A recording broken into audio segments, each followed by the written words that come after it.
কৌশিকী অমাবস্যা বলে আমাদের কাকিনাড়ার যে তারামায়ের মন্দির আছে কি সুন্দর সাজিয়েছে দেখো মায়েরা। আর কৌশিকী অমাবস্যার জন্য মায়ের পুজোর প্রস্তুতিও শুরু হয়ে গেছে। আর পুজো একবার হয়ে গেছে, আবার হবে। আজকে সারা দিন পুজো হবে, কেননা 11:30টার সময় কৌশিকী অমাবস্যা পড়েছে। আজকের দিনে মা তারা আমাদের জগতে আবির্ভাব হয়েছিল। আর আজকের দিনে বামাখ্যাপা তপস্যায় সিদ্ধি লাভ করেছিল। এই কৌশিকী অমাবস্যা একটা ভাদ্র মাসের সবচেয়ে পবিত্র আর খতরনাক দিন।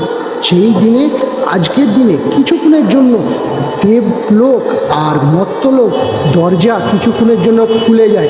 আজকে সব তন্ত্র সাধকরা তার তন্ত্র সাধনার জন্য আজকে সব মুখিয়ে থাকে। আজকের দিনের জন্য আজকে সবাই সাধনায় বসে সিদ্ধি লাভের জন্য।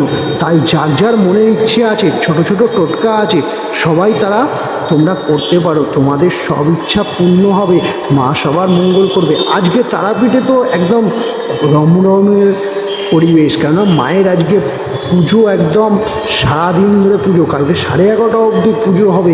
আর আজকে সবাই শ্মশানে সব যজ্ঞ করবে, হোম যজ্ঞ হবে সারা রাত্রির। আজকে হচ্ছে তারাপীঠ না একদম মানুষের কোটি কোটি মানুষের সঙ্গম। সবাই মনের ইচ্ছা পূর্ণ করার জন্য, মায়ের দর্শনের জন্য সবাই আজকে তারাপীঠে গিয়ে আজকে ভিড় করেছে। তাই তোমরা যারা যারা তারাপীঠ যেতে পারো, তোমরা বাড়ির কাছে মা তারার কাছে গিয়ে পুজো দিতে পারো। তাই আমি চলে এসেছিলাম আমাদের কাকিনাড়ার তারামার মন্দিরে। তাই জয় জয় তারামা, জয় তারামা, জয় জয় তারামা, সবার মঙ্গল করো মা।